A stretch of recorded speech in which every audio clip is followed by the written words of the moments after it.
I grew up out here in Albuquerque, and I was raised by my grandmother, my grandfather.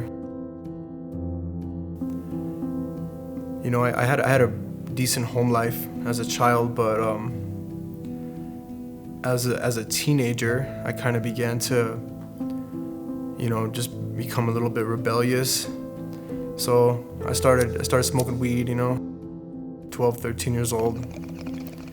My grandmother definitely tried to put me in situations to where it would keep me out of trouble, but it just kind of seemed to come my way. You know, the people I was attracted to, like, they did drugs, and by the time I went to high school, I was really big into music. So as I was, like, you know, learning about that and connecting with different people, a lot of the people I was connecting with, they also did drugs, but a lot of them didn't just smoke weed. So when I was a sophomore in high school, I had a friend of mine, and he introduced me to crystal meth, and from there it was pretty much all downhill for me. I dropped out of school, started committing crime. Definitely, you know, I started going to the juvenile detention center, spent a lot of time in there. And once I started going to the juvenile detention center, the court system kind of just wanted to play a role within my life. So from the age of 15 all the way till I was 17, 18 years old, I got shipped around to different rehabs or institutions throughout the state of New Mexico. And by this time too, I'd burned almost all my bridges with my family. They didn't want anything to do with me. By now I wasn't just smoking crystal meth. I started using needles. I was also shooting heroin, you know, just everything that goes along with that type of scene. And at the age of 25, finally, after a good little stint in the Department of Corrections, I got out after being remanded for a parole violation. I had absolutely no intention of changing anything that I'd been doing, what I was used to. Immediately I ran into somebody that I knew. I scored crystal meth, went in the bathroom and got high, and jumped on the city bus and caught it up to the war zone area.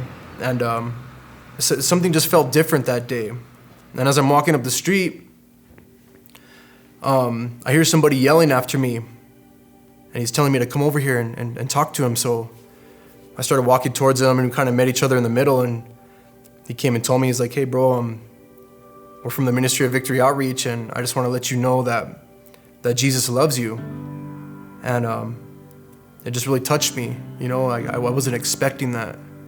He played definitely an instrumental role in the turning point in my life.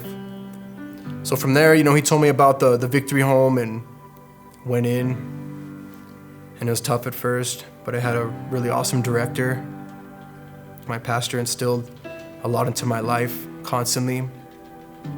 I'd acquired life skills, different things that I could take with me through the rest of my life, set free and delivered, clean and sober from drugs and alcohol. And I wanted more.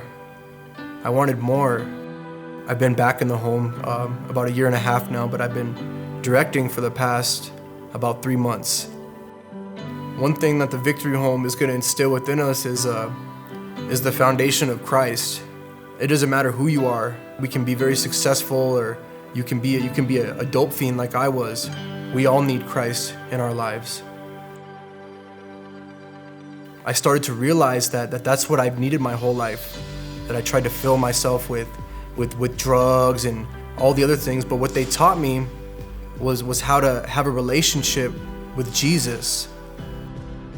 So in the morning, you know, we would get up and have Bible reading, and then after that, we would go into an hour of prayer and make our requests known before Him. I think it's awesome. I think it's one of the most amazing things to be able to do, to be able to be used by God, and now to be able to use the talents that God has given me to honor Him. There's so much more satisfaction in it the ministry, it's just really pulled things out of me that I didn't even know were inside of me. I never thought that I would be able to be doing what I'm doing today if it wasn't for being challenged and asked to step out in different areas.